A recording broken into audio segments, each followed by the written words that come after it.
कि सारे जहां से अच्छा हिंदुस्तान हमारा, हम बुलबुले हैं इसके, ये गुलसिता हमारा, मजहब नहीं सिखाता आपस में बैर रखना, हिंदी है हम, वतन है हिंदुस्तान हमारा।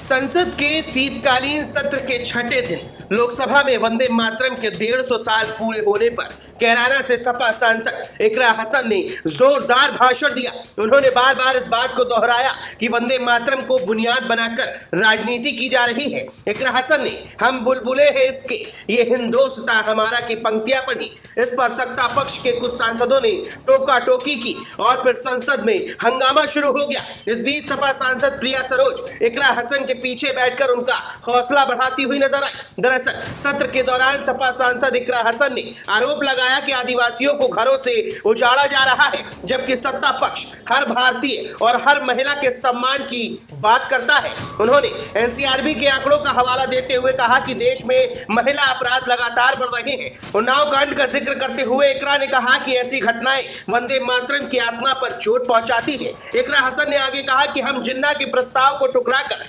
भारतीय बने, इंडियन मुसलमान, इंडियन बाई चांस नहीं बल्कि बाई चॉइस है। इकरा ने आरोप लगाया कि कुछ लोग मुसलमानों और महान विभूतियों को देश तोड़ने वाला बताने का प्रयास करते हैं कि वंदे मातरम सिर्फ अतीत की ललकार नहीं, ये वर्तमान की जिम्मेदारी है, ये आत्म मंथन की घड़ी है। यही समय है कि हम वंदे मातरम को सिर्फ नारा नहीं, नीति और जिम्मेदारी बनाए।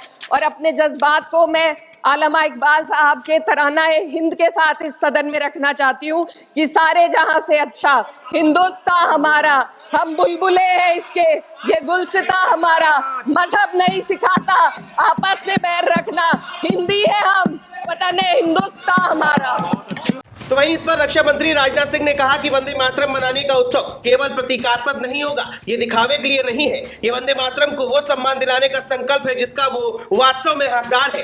राजनाथ सिंह ने कहा कि वंदे मातरम केवल बंगाल तक सीमित नहीं बल्कि आजादी की लड़ाई में इसका जयघोष पूरब से पश्चिम और देश के बाहर भी हुआ है। आपको बता दें कि इससे पहले सपा प्रमुख अखिलेश यादव ने कहा था कि वंदे मातरम कोई दिखावा नहीं, ये कोई राजनीति का भी विषय नहीं है। इनके भाषण और विचार सुनते हैं तो ऐसा लगता है जैसे इन्होंने ही इस गीत को बनवाया है। ये राष्ट्रवादी नहीं बल्कि राष्ट्र विवादी लोग हैं। जिस पर पीएम मोदी ने कहा कि वंदे मातरम गाने पर अंग्रेज बच्चों को मुकदमा कर देते थे। मैं कहना चाहूंगा कि आजादी की लड़ाई के बाद यूपी में क्या हो रहा है, बच्चों के स्कूल बंद कर दिए गए, पीडीए के लोगों ने पढ़ाने की कोशिश की तो उन पर मुकदमा दर्ज कर दिया गया। तो वहीं जब बात पीडीए की आई तो अखिलेश ने कहा कि यूपी में कम्युनल लोगों को वहीं से हरा कर दिखाया जहां से ये शुरू हुए थे। इस दौरान अखिलेश यादव अयोध्या सांसद अवधेश प्रसाद का हाथ पकड़कर खड़े हुए, फिर उन्हें बैठा दिया। ये देखकर सपा सांसद पीडीए जिंदाबाद के नारे लगाने लगे।